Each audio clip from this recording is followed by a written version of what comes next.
Hi, good evening, everyone.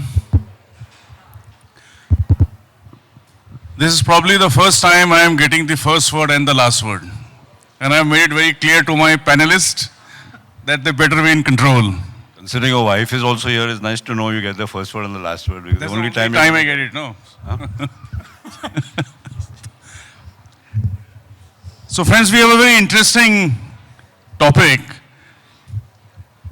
Innovative architecture to combat extremes of climates, or climate extremes. We are having a pre-panel discussion a little while ago, and I realized that everyone is empowered enough to carry it the whole evening until the cocktails. But I think we have been given time, 45 minutes, so let's restrict ourselves to 45 minutes. Before we start the discussion, each one have their own viewpoints, not necessarily in tune with each other, which is very nice for a panel discussion. Let's make it more interesting, more sparks, let sparks fly. And let us understand that we are talking of architecture. We're talking of what is innovative architecture and how do we combat the climate extremes. So let us also understand what is climate extreme. What do we mean by climate extreme? What are the extremes of the climate that we are talking about? So let us restrict ourselves to, let's say, heat, cold. Then we have storms, and we have floods, thunderstorms, floods, and then landslides in certain areas of our country. So we'll restrict our discussion to our country, and we restrict the discussion to extremes of climate. It's not that the climates were never extreme. All throughout history of mankind, climate has been extreme. And civilizations have been wiped out due to extremes of climate. Mohenjo-daro, Harappa, the Indus River Valley civilization got eroded and because of the floods that came in the Indus River and so on and on. It is just that we are in that cusp where we are realizing that the climate is changing again. Maybe whatever the reasons are and why is it happening, we may not go into that aspect wherein we'll discuss climate change and why is it happening. Let us accept the fact for this panel discussion that the extremes are happening and climate is changing. So let us restrict to the fact and let's not go into the causes of the climate which is changing into extremes. We are seeing now, today there were floods in Spain and we have unseasonal rains in Nagpur and all over the country. The climate is changing. So how do we rise as architects to address these issues? I know there are many issues like urban development, future growth of cities, there are policies, there are government intervention and so on and on. So let us keep that out for a moment. Mohit, don't get, we will come back to that as well when we discuss that. Let us restrict ourselves to what architects can contribute and how we can mitigate these climate extremes through our innovation, through our creativity, and through the empowered mind that we all have as architects and people who are in the field of architecture or related to field of architecture. So before we start with the questions and the issues that are concerning this particular topic, I will give 2 minutes to each of you, 2-3 minutes you can take, but be brief as much as you can to tell the audience what are your viewpoints on the topic. So we go serially, if you say Pushyamitra. Yeah, sure. Yeah, good evening everyone. So what we're talking about the climate. So here what I feel is that definitely we have to accept that there's going to be a climate change and we are going to see the extremes. But when we're doing that, we have to see that we don't blindly follow what has happened in certain urban areas and just try to imitate that in the other areas. So region to region it has to differ and we have to sensitively see that each is tackled independently. Also, I feel that even if you use the kind of materials what we use and things like that, then it can be really nicely addressed. Also, that's what I can say right now. I think QUTUB, before we go to you, we will go to Mohit, the odd man out here in this panel. So Mohit, let's listen to you first. I would say it's the way we are reimagining our cities, our built infrastructure, our built environment. I think it's all about reimagining and recalibrating ourselves to the new reality. And somewhere down the line, I think that there's still a mason who understands best how to manage heat in one of the most torrid zones. They still live there. I think the ground rules, the fundamental rules of living need to be revisited. Well, there's so many things to be talked about, a green roof, and we talk about materials, and we talk about decarbonization of built environment. But I think it's very important that we need to revisit our basics again, more into innovative architecture, design planning, though I would have loved to talk more about disaster resilient infrastructure, but I'll come to that later. We will come to that, yeah. So, QUTUB. Yeah, hi, good evening. Personally, I feel that the first and the foremost thing is acceptance. The fact that we are accepting that, there is a climate change. The fact that we are accepting that there is something which is needed to be done is the first big step which is there. We need to analyze for sure why this imbalance is there. What caused this imbalance, which was not there so many years back or a few centuries back. So we need to analyze that, whether it's the imbalance in the urban and the rural sector, whether it's the imbalance in the density distribution, which is very important. Population. And population. Is it the kind of organic growth in urban cities, which are not controlled or developed within a certain density? So we need to look at things at the macro level, and we need to look at things at the micro level. And once, after acceptance, if we are able to analyze these things, for sure, I personally feel that there's always going to be a solution and a way out to this. Thank you. Yeah, we'll come to that. That's a very interesting point that you've made, micro and macro level. We'll come to the micro level after, in the second round. So Salil, your thoughts on this? And let's some मजा आया मतलब यार ऐसा कुछ डल नहीं होने को ना ऐसा लगने को होना यार that's why you were there है ना ऐसा कि panel discussion हो रहा है मतलब जैसे टीवी पे होता है मतलब So I have a the nation wants to know, that's what you're talking about. Okay, right, okay. No, the audience wants to know यार ये क्या हो रहा है मतलब So I mean my take is yes but I don't know this whole idea of innovative architecture. I'm trying to in fact question the topic. To say, why are we trying to, pretend as if we are, going to do something which has never been done before? Because I am firmly of the belief that we are, our egos have become so big that we are forgetting to look at what's actually already available to us. There is a massive amount of vernacular traditional knowledge about how to deal with extremes of climate. I mean, people in India have been living at 50-degree temperatures for hundreds of years, and they have a fantastic culture that's come out of it, because of the heat. There are people in India who lived in minus 20 and minus 25-degree temperatures for hundreds of years, and have also a fantastic culture coming out of it. And we suddenly think that we need to look at Shanghai and we need to build these glass blocks and these fancy glazing. And then, now that the problem has come up, we are, saying, oh, now I need to get innovative and find a solution. I think the best solution is to probably ask your grandmother, and she'd probably tell you, that you're dressing wrong, you're eating wrong, it's that knowledge is already there. I'm talking about in the way we mitigate. Traditionally in our homes, the food changed in summer as versus winter. You didn't eat mulli in the middle of a hot summer day because they'd say, it's heaty food. And today we feel that, but I've got a refrigerator, I've got an air conditioner, how does it matter? But, so we're talking about, I need to clean my body. So this is the same thing. I think we also need to clean our minds.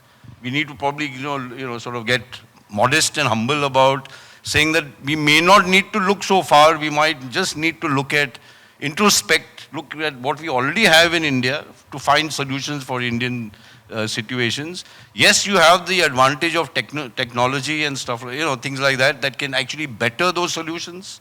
But we don't need to innovate and start from zero is what I'm saying. We'll come back to that because there's another major question that I have for you. I still remember when we were kids, there were no coolers, leave alone ACs. You know, ACs came much later. And when we used to go to our, I mean, in fact, in our own homes, when we used to go to our grandparents' house or something, they only fan, you know, that was also a luxury. In one of the rooms, there used to be a fan. But I think our bodies were acclimatized to those extremes. Now our bodies and minds, of course, are not acclimatized. You know, we're losing that immunity, if I should say, to extremes of climates. तो शेरा कुछ और हो जाए मतलब इस बात पे कुछ मतलब एंकर का काम क्या होता है मालूम है ना टीवी में क्या करता है ना सबको उकसाता रहता है ऐसा मतलब है ना उंगली करता रहता है जिसको इन लोकल लैंग्वेज कहते हैं तो मैं भी करूँगा धीरे धीरे अभी आप शुरू तो करो पहले yes Shera Thank you. I feel apparently it feels very sad. Global warming ho rahi hai, and then things are getting heated up. You have this need for AC, and then again it is adding to the energy increase, and then these urban land urban heat islands that are forming. So. But the solution lies in actually, as Mohit has already said, in policy making. First, where if you go to the traditional, as Salil has said, that if you look at Mohenjo-daro, the basic streets were north-south, the main streets, and the branching out streets were on the east-west. And we had, especially in our conditions where we are in a tropical land, the urban house, the house was, a linear model wherein the surface area was, of the facade was very small. And we have these houses in Sitpur also and so many other case studies which we've done earlier. And the side faces were, covered and shadowed by each other. So that mitigated the heat and, there was very minimum heat coming in. Of course, having courtyards inside and stuff like that. So designing as an architect, if we are sensitive enough to, respect the elements. After acceptance, I think the next important thing is respecting the elements and how, we are sensitive enough to design these structures so that we can address these issues. And if we do that sensitively, I think a lot can be done. So you mean to say that the policies have gone wrong somewhere? We have lost touch of our traditions? Yes. But what do you think? I mean, what is the role of an architect? An architect doesn't have any powers, in policy making. कोई गिनता ही नहीं architecture को यार, ना कोई architects को गिनता है. So how do you think? I think Habib, you've made a lot of difference in the last 4 years. कैसे करोगे कैसे मतलब? How do you do that? जब कोई आर्किटेक्ट्स की सुनता ही नहीं है, वो फैक्ट है, रियलिटी है भाई, कोई सुनता नहीं आर्किटेक्ट्स की, सब प्लानर्स बैठे हुए हैं वहाँ पे, पॉलिसी मेकर्स बैठे हैं, पॉलिटिशियंस बैठे हैं. So Mohit, what do you say about this? No, I have a very strong view because I think I have been speaking very loud about it, even in one of the Times of India conclave, that the designer needs to have the last word, not the developer or the politician. No, there's a difference between the designer has to be given freedom to do what he has to do. It's not that he's been tied up with all the rules and regulations. If you look at Chandigarh, everybody celebrates Chandigarh. The chief architect and the chief town planner of the city was the same man. No, why? No, let's come to that. I was talking of there's a difference between the lip and the cup. Designers should have a last word, but designers don't have the last word. They don't. Is a politician maybe or a bureaucrat who will have the last word? Yeah. So I think that if you look at the 74th amendment of the Constitution, that very, very clearly outlays that how the powers need to be worked around planning, urban planning, particularly wherein almost there needs to be a roadmap of 20 to 25 years and a short term. But there needs to be a much stronger, it's just not only a central subject. It is only left to state, where it very clearly states that the municipality and the public participation, sectoral engagement has to be there, but it has been just ignored for convenience.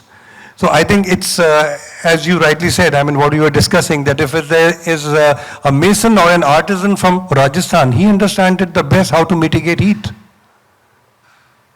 And as you so rightly said, there were times we could, our bodies were quite adept in managing heat without air coolers.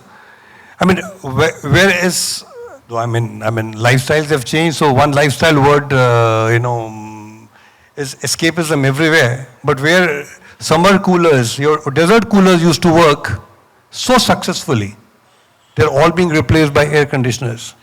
Well, coming back to our fundamental topic and the areas that we are restricting ourselves to, my concern, I have a question for all of you. We'll come to Salil. He'll throw some light on this probably. Civilizations like the Babylonian, Mesopotamian civilizations, Tigris, Euphrates rivers, they all mitigated architecturally the floods and the high tide waters. Indus Valley civilization was very well planned, like Shera said about the streets and the drainage systems and everything. Yet they were wiped out over a period of time, although they were innovative architectural solutions. So our fear today is, are we going to get wiped out because of lack of innovation, lack of creativity and techniques to mitigate extremes of climate? So Salil, throw some light on this, and then we get back to you on the vernacular and traditional aspect of it. I mean, you can take an extreme sort of pessimistic view to say we'll get wiped out. And perhaps we could. I mean, who knows? Dinosaurs got wiped out. So, you know, the human being doesn't have any, you know, kuch, kya bolte hain Hindi mein, you know, that aise nahi ki they have to be, you know, I mean, yeah, if tomorrow you mess it, you know, I mean, we call ourselves intelligent. The most intelligent species, the only species on the planet that has actually got a choice to do things. None of the other species, one step below us onwards, have choices. You know, they just work with nature. You know, the human being has a choice. But then when you look at it and we call ourselves intelligent, then we are singularly responsible for messing up the planet.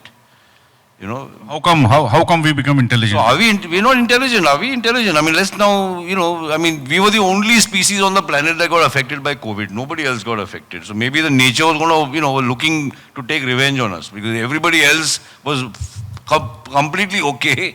So, you know, so whether we survive or not, I don't know. I'm not sure. If we continue in this way, you know, we may, you know, sort of address our own doom kind of a thing.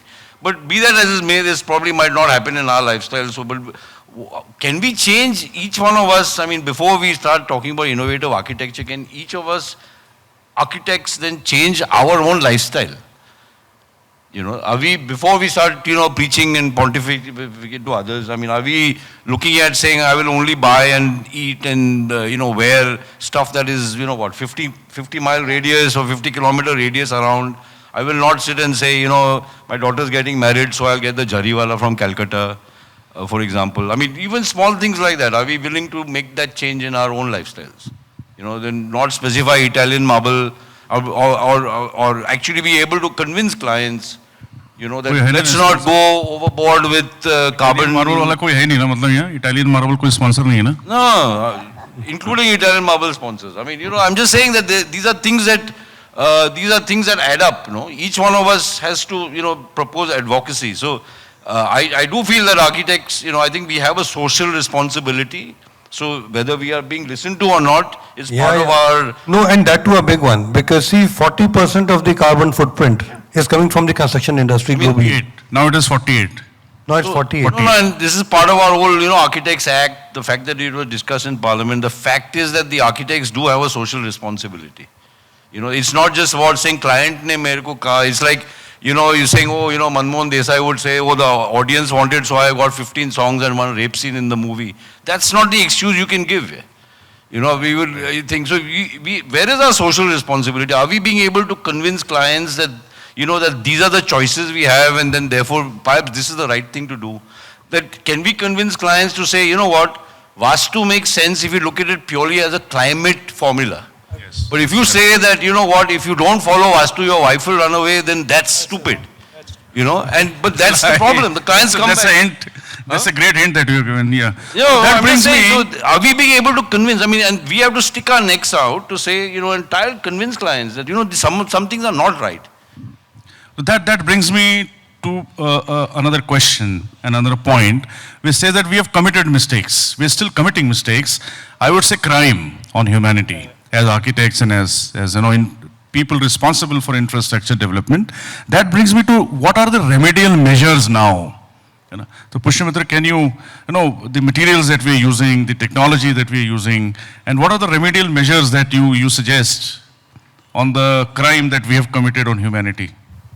There's a lot of materials available in the market. So it's about how you use it, in the kind of context what you are going to build. So that's more important. And what I want to say is that here we're talking of traditional methods and going back to, the old tradition. It doesn't work because we are moving ahead. We have to see the context. No, I'm not talking about going back to the tradition. I'm saying learning from. Yeah, what even the if you learn, we have to see the context of the growth. And the essence of what the tradition, I mean, what that vernacular solution meant. Yeah. What is the essence of what it meant? Which is why I'm saying there's a difference between looking at Vastu as a climatic solution versus Vastu as some mumbo jumbo. So, it's the way you handle it, I'm not saying that it cannot be done. We are doing it in few of our projects also. You can start from the master plan itself. Yes. We start by putting our orientations of our buildings only in north-south. We try to see that we create openings towards the east-west to allow decent amount of wind which is coming inside the houses. So right from a basic orientation of how you work around to planning of these houses, even if it can be in high-rise, for sure you can't. You learn from the tradition. You might not be able to put in 100%, you will not be able to put 80%. But even if you are able to put 20 or 30%, and we did it in one of the most dense development in South Mumbai.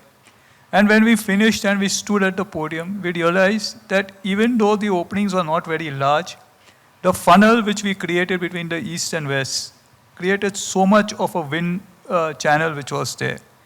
We went into the apartments which were hardly 350 square feet.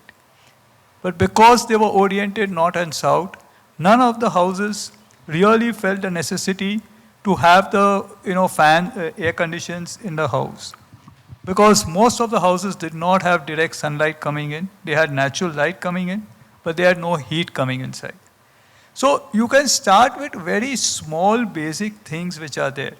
Passive ways of... even what we had done, like in Extreme, like in Rajasthan, we had done some institute where we used the topography, of course, that helped us, but we went little underground and we created such a situation that, the heat in that extreme region can be mitigated. So institutes, a lot of students would be moving around. So we had created spaces which were like semi-covered. At the same time, we had a free flow of the wind happening. So in that way, what I wanted to say is that it's not just going with having courtyard design or now here we have a large development. So we have to see the context, we have to see the situation and then design. So it's not necessary that only materials can help, even the way we design.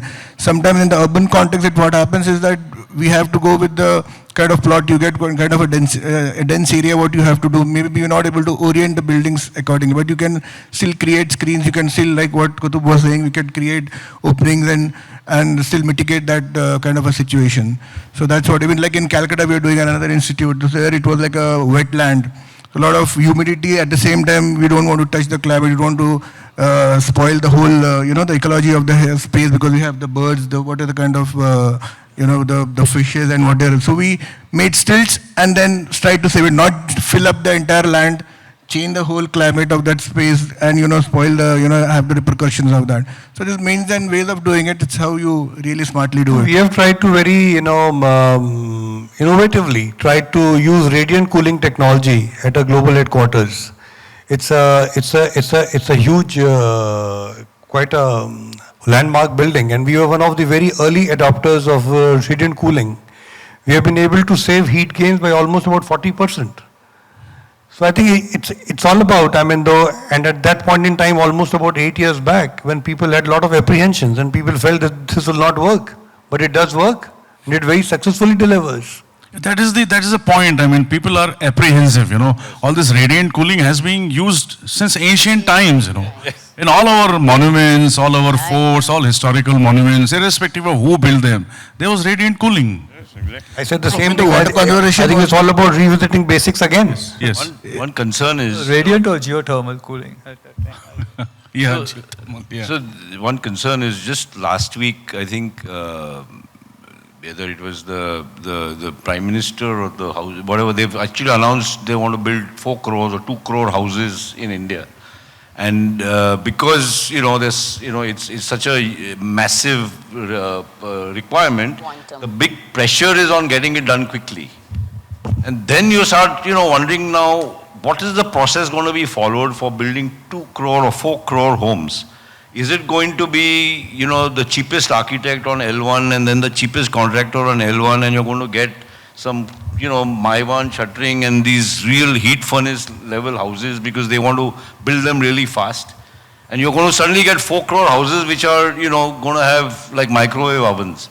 That brings me to a very interesting anecdote. Yeah, so as maybe a group of architects, in whether it's professional groups or academic groups of coming up with solutions to say, can we solve this, or show the government ways in which this can be done in really good, one of the methods can be humane having ways. an amalgamation, talking about innovation, amalgamation of concrete slabs and beams and columns for high rises, as you're saying, and then have infill walls of maybe, sun-dried bricks, or have a veranda or a balcony all around which can have a second skin of, let's say, jalis and stuff like that, so that can allow us to have, more cooler environments inside, mitigate the heat. That brings me to an anecdote before I forget.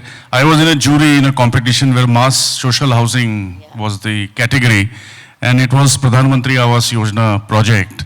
And the buildings were about 2 meters, not even 2 meters apart, about 7 or 8 stories high, and and 1.5, 1.6 meters apart.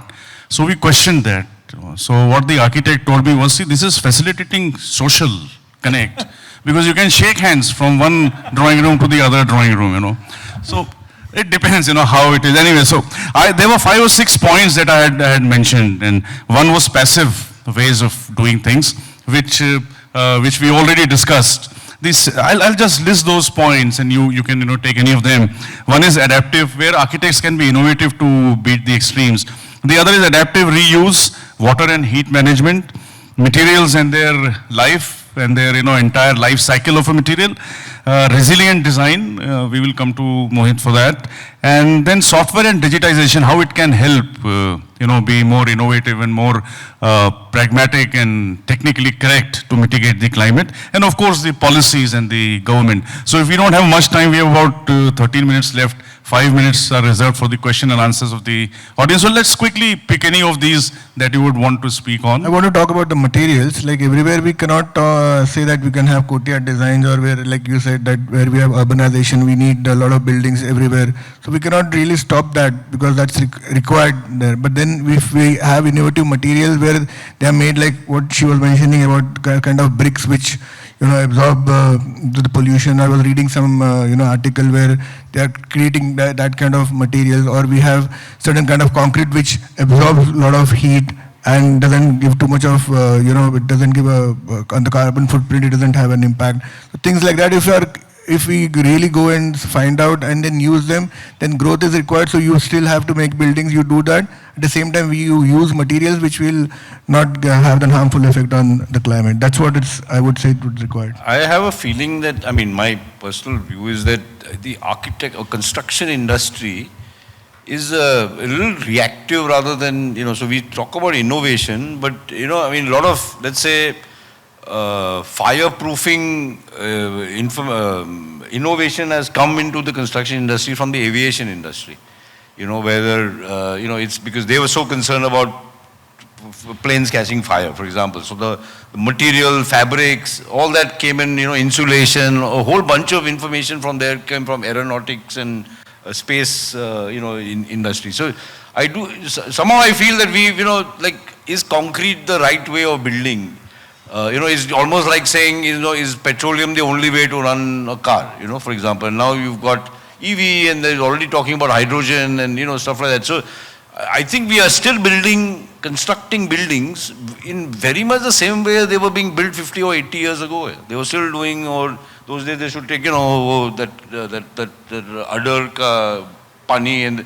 But has it's probably become faster. But have materials, you say, okay, they use steel, but steel is also now 100 years old, It's the first steel buildings were being built 100 years ago.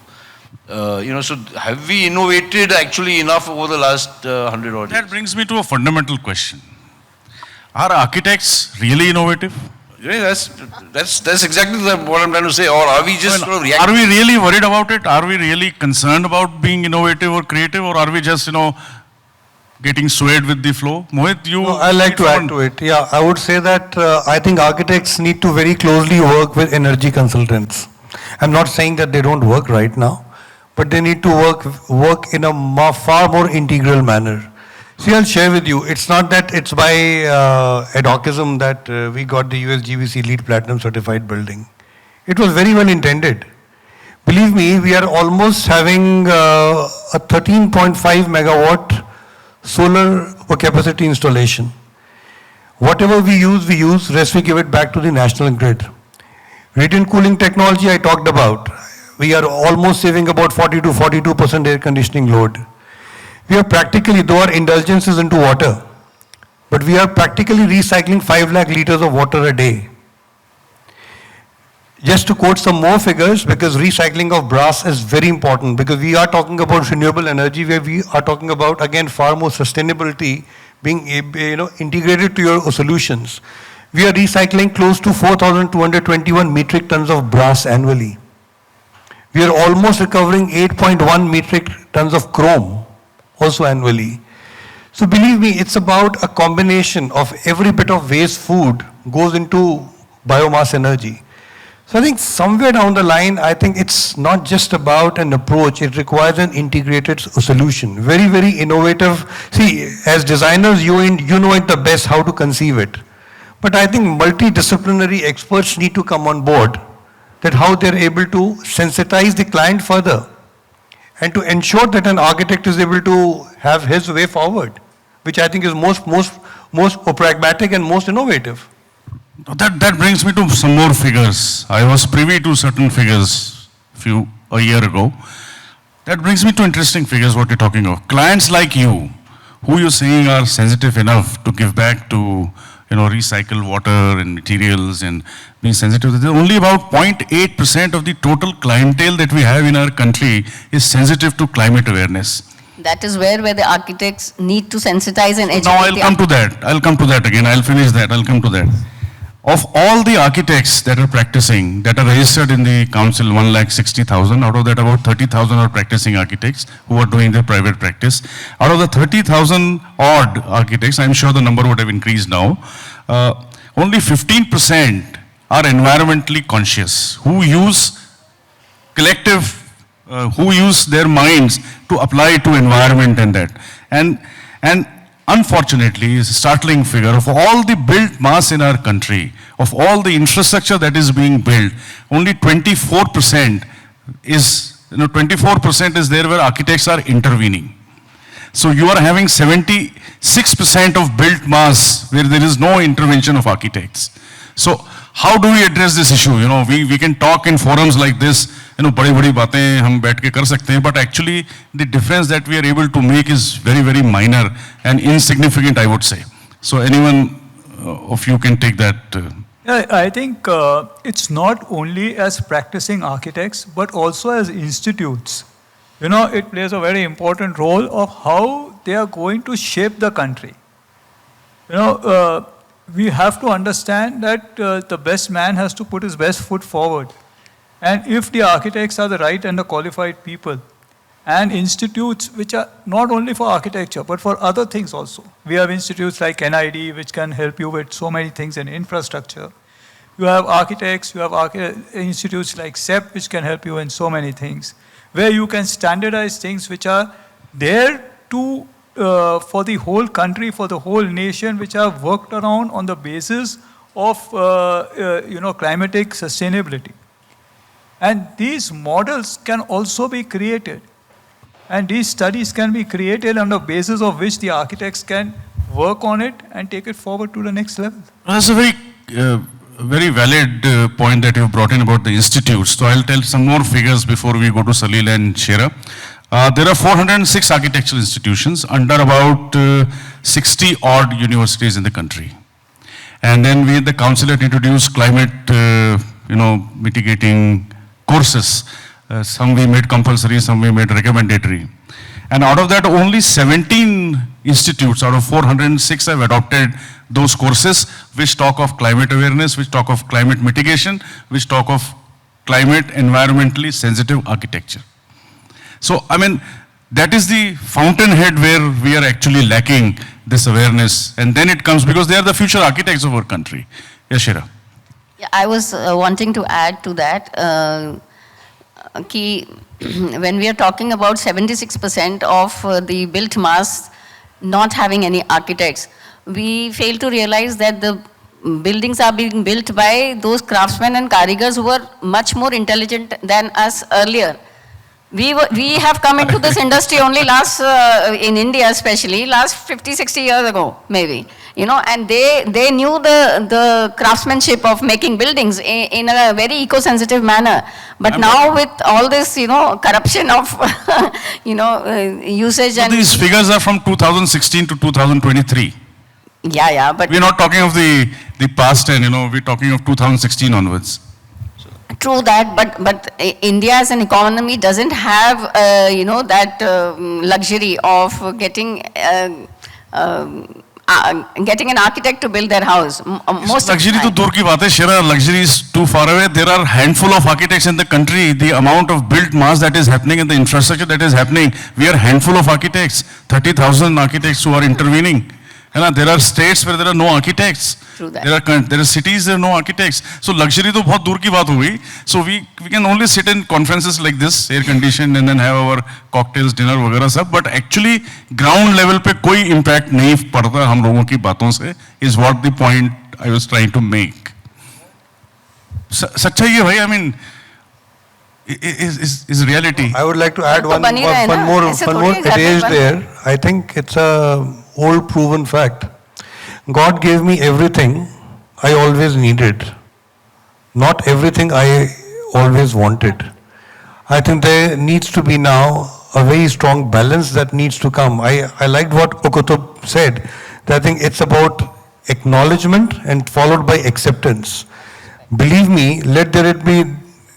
Nature may not give you time again. I think it's for the developed economies and for the developing economies equally. बहुत डरा दिया भाई तूने, बहुत डरा दिया. God को भी invoke कर दिया. So I think we are now let's have the last word now, very quick, one minute before we open it to the audience because we're running out of time.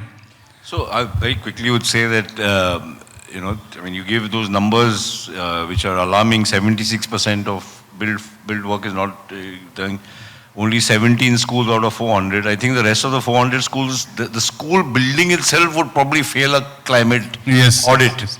Agreed. Of those 400 schools, Yeah. they themselves would probably not even pass a climate audit. So forget teaching people. So I do feel also, just stray observations that I think a lot of clients, and I have witnessed this myself and felt, the clients who are building for themselves, for self-use, whether it's like an owner-driven thing or, we've done staff housing projects and et cetera, they are very invested in trying to ensure recycling because they don't want to spend money to look after the place because that's not their source of income. They're actually doing something else. The real estate is not their source of income. They're building because they need staff to be housed there or office building to be done, and he wants to control his costs. The biggest amount of work that is being done by this is the whole housing, the speculative work which is sold in. Yeah. And frankly, the guys who build that work don't give a damn about what it's going to cost to run it. What materials go to build it. They're interested in doing it really quickly and just selling the thing and getting out of there. It's like somebody running a shop on the road, on the side of the road. Usko kya karne hai ki wo toot jayega, garam ho jayega. It doesn't matter because ek baar he sold it to you, his hands are off. RERA now allows you for 5 years you invested in it. But he's looking after his corporate office. For him, the fact that he's saving money counts because he has to run that corporate office. He doesn't want to invest money, buy water. But most of these societies, so there is a difference, and maybe those are things that need to be, the frugality needs to come from the top. There was a time when Chandigarh was made where we were a poor country and we showed that we were frugal, we were sensitive to the way materials were used, etc., in some way. Currently, the way things are being built in India and right from the top down, it's a waste. You just look at the way, they could have thought of maybe the parliament building need not have been a whole air-conditioned building, for example, and set an example to say, this is the way India can look forward to a future. You made another mall over there and everybody thinks that's the way, we should look up to. So, are we setting the right benchmarks? Are we looking at the right, example? We'll have these discussions outside the stage. We're almost running out of time. So unfortunately, we could not cover the policy and the government issues. I just want to add one thing. When you talk of institutes and the subjects, so even today in the institute, what being taught, I think environmental and all those things still is an elective rather than a subject itself. So that has to be implemented. So people, even the architects who are coming in the future, they are more sensitive towards that. They know what it is. Right. Also, I also like to say one more thing, which I see missing in our field is how in the medical profession there are after certain areas people still have to give exams and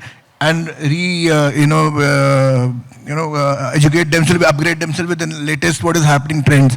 Similarly, for architectural, practicing architects also should have certain things where they know, like for example, today we're talking of climate and how the things are changing. So they need subjects where they understand how to mitigate situations and then they start implementing them in their work. So I'm sure it gives you a fair idea as to how much we all have to tell about this topic, and we can go on and on, but unfortunately we almost finished with time. You want to add something very quickly? Yeah, just final words. Sustainability has sustainable.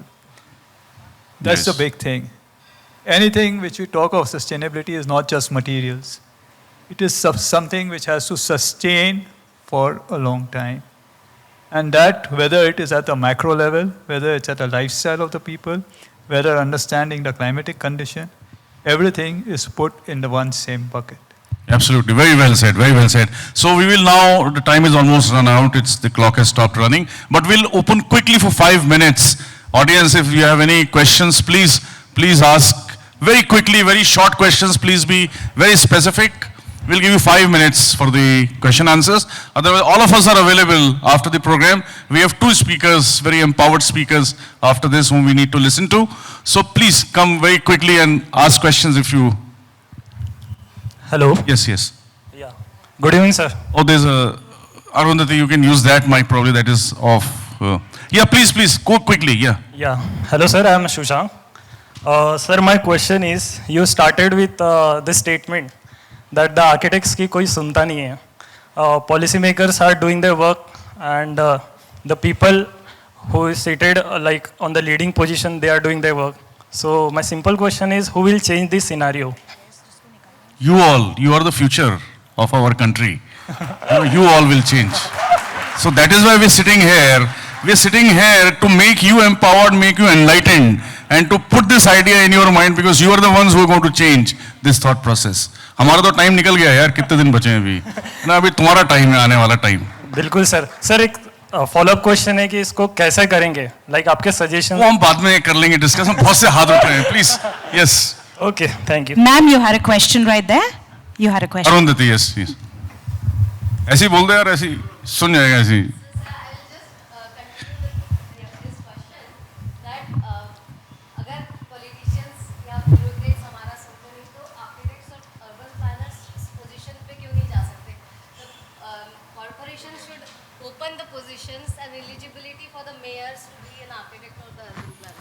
I think it's a wonderful. कभी सोचा ही नहीं हमने, designer as an architect कभी सोचा ही नहीं कि हम politicians बनेंगे. कितने हमारे लोग मिनिस्टर्स हैं और कितने हमारे ब्यूरोक्रेट्स हैं. 3 ब्यूरोक्रेट्स हैं पूरी कंट्री में, वो architects, and not a single politician who is a minister. But अगर रूट लेवल पे काम करना है हर सिटी में, तो mayor is the best. Politician बनो, politician. No, but politics I में still आओ. say, and I've said this also during my thing, that advocacy, that to reach out to the community, nobody stops you. You can reach out to your own community, your neighborhood. There is ways in which to get to the press. I mean, I think, yeah. we have to stick our necks out. We can't just sit there in echo chambers listening to each other. I think all these forums would be futile if you are not able to galvanize support from the media and or journalists. I think something I was talking to Dhaval in the afternoon, that all these forums, all these sessions are futile, because eventually the people who are decision makers, they need to Johnny well. I still maintain, technocrats out. Yeah, you reach out to your community, you reach out to your city. It's a very small scale. Become politicians, reach out to the whole country. As architects, I am looking forward to an architect becoming the prime minister someday, and this people, younger people sitting there, are the futures. So unless that happens, कुछ नहीं होने वाला boss, कुछ नहीं होने वाला. हम community में रह जाएंगे बस, NGO बनाते हुए और छोटे-छोटे काम करते हुए. Yes, there was another young hand which was being raised up. Good evening, everybody. Can I ask Yeah. a question? So, is it like this kind of a panel discussion, is it all that much effective? Not at all. Not at all. I think what is effective is it has to be taken either at an institution level or at a bigger conventional level. We are justifying our invitation because we have been invited. No, We'll have free drinks and dinner after this, so we are justifying that. No, because Nothing else. asking the architects to like whether they are incorporating any of the things in making the climatic changes, I don't think so. In any which ways, they can be so much helpful in getting the change brought in the scenario. I think I'd like to add here. I'm sorry, ma'am. I will, beg to differ. I would rather say that anything and everything that is too fashionable may not necessarily be sustainable. I think it's important even for the designers to increase awareness and education. No, And there are platforms. I mean, what Habib Saab just said, I think it's a very, very poor performance. Just about 17 institutions advocating. And Mamta, we can do it at our level, just that bit if we do, as Salil has said, that, change ourselves and change educate our client and stick your head out to do the right thing. We educate our clients, but I don't think so that makes, like if we incorporate many of the things in one project, may not be that second client would allow us to do the same thing in their project. So it But sets the trend actually. It's a process. Anything which is inertia is not going to roll out fast.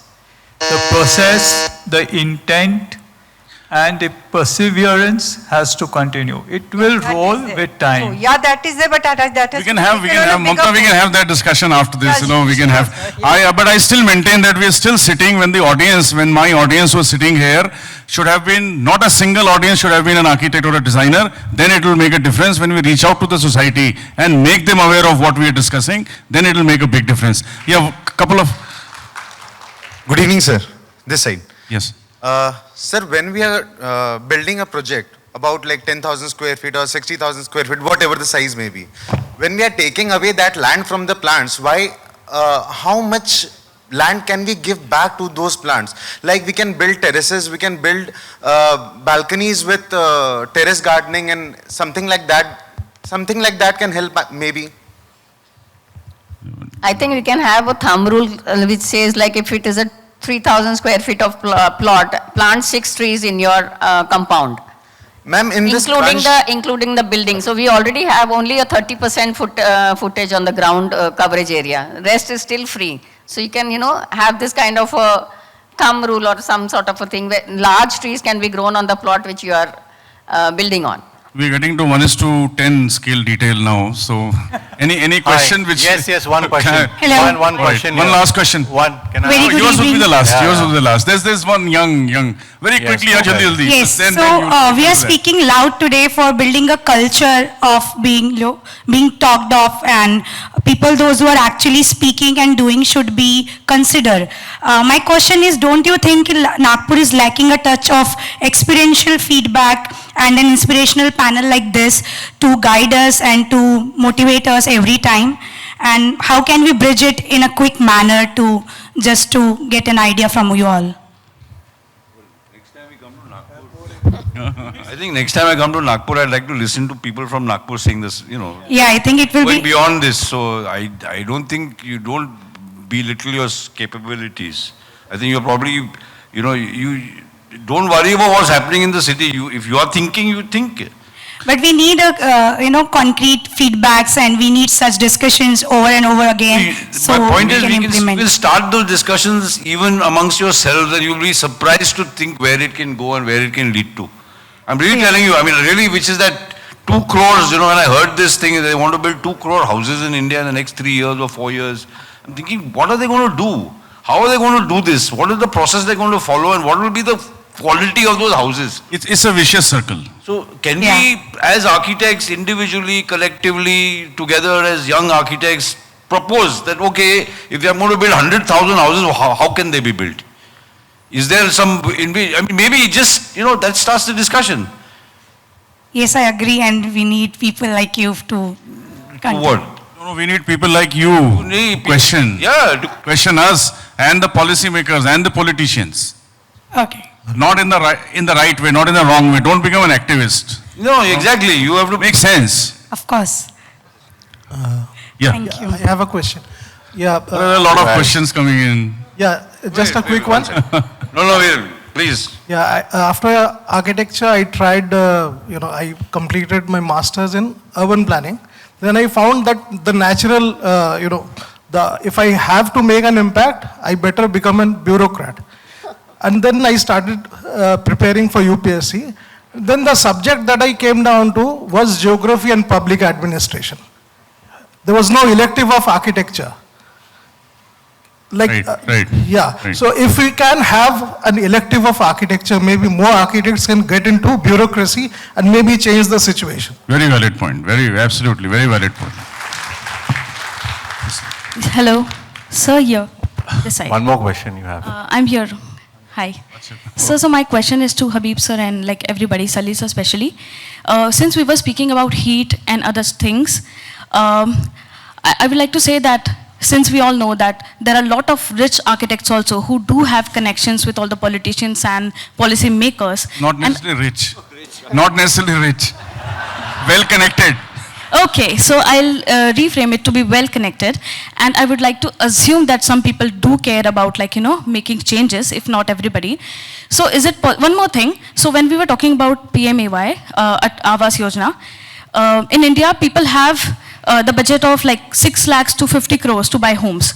So when we were talking about heat, is it possible that we'll find a solution which can be applied to everybody at once so that we get the benefit of scale? मतलब एक साथ बहुत सारे का बनाए गए एक चीज तो सस्ता पड़ेगा शायद. And can those influential people suggest that to the government and people who have influence so that we implement that and we actually make a change? Do we have a course of action, like immediate course of action right now? There is no universal solution to your question. There is no universal solution. Each solution to a particular issue, like you're talking of Pradhan Mantri Awas Yojana, or there is specific concerns and specific solutions. There's no universal solution to it. But yes, we can and we keep doing whatever we can at our level. Okay, so immediate, do we have anything like a solution? Organizations like Oteri are working. I mean, there is a lot of research going all around the world. I'll not say that it's not being done. Okay. Yeah, but then I think there's no one particular universally, like not one application, one solution fits all is not there. Yeah, I was talking about only India though, but I think you answered my question. India also has a lot of, geographically, it's Thank you so much. very diverse. No, Yes. I think so. One, I don't have a question, but I've heard a lot from, we both are laymen, we are not architects, so we can open our complaints to you all. So you say that only 15% are practicing green architecture out of 30,000, right? Are sensitive. Are sensitive. Or are using that thought process in them. So as Indians, should we assume that the rest 85 are responsible for the situation we are in? Question number one. Yes, it's up to the next generation of architecture. I feel there should have been one young architect on the panel also who has to be responsible. Next time. That's next time. Next panel. One suggestion, I don't know, because we travel a lot, where I see we going wrong is a lot of copy-paste is happening from the West, which does not apply in our nation in terms of architecture. I feel there should be a lot of soil and climate study of every typography of every city, and accordingly a building should be designed. Absolutely. And second, which Mohit ji mentioned about Chandigarh, what I saw beautiful was a facade control system, where there was a uniformity in that city of the facade design. Maybe the internal is different, but the facade of every structure was almost similar. And I think that uniformity was very neat, clean, and what the lady was talking about, having uniformity in Nagpur, I think something if can be practiced, though I know cities like Mumbai and Delhi are now out of control, you can't do anything over there. You've brought a very, very valid point, our copying of the West. Their fundamental principle is to bring the sun in. And our fundamental principle is to keep the sun out. And we are copying Western thought processes blindly. So I have to go back home and sleep as well. So I'll give SMITA a chance. Otherwise, things will be difficult. Thanks. They won't be have the difficult last word. anymore. Of course, that's what she intends to do probably. Yeah. Thank you so much for this 2 minutes. Climate change, climate extremes, sustainability are here to stay, and almost every profession is talking about them, including architecture. Okay? Let's talk of the academia, where research in architecture is a very recent happening, but let's say about a decade and a half. So there are plenty of people who have published research, who are writing papers, publishing them, and they go to conferences and address it to other academia. Why can 44th edition Intelligence Series 2024 IDAC not invite researchers who have done a lot of work, put a lot of brain into it, talking about sustainability, give them a platform too? This is for all the young researchers who are here. We always have people from the practice, and we know practice is in trouble because they don't trust the academia and the academia doesn't trust the practice. Can we shake hands at least between these two? That is the problem. That is the problem. We are living in silos, practicing professionals and academia. Both are afraid of each other, insecure of each other. The practicing architects do not go to the academia, to get in touch what is happening and what research is happening, and the academia feel, insecure कि ये तो practicing architect का ज़्यादा माहौल है, ये आ जाएगा तो हम ये हो जाएगा. So there is no, sync that is happening. There is no synergy that is happening between the two, and that needs to be done at a policy level. So that's a point, very valid point. I think you noted down as well. So hopefully the next edition will have that. There's a dearth of platforms. Please make platforms available. Right. So IDAC will be the first. IDAC will be the first to do that. So let's hope in the next edition this will happen. So thank you so much, my dear panelists, for being here and for being a wonderful audience. Thank you so much.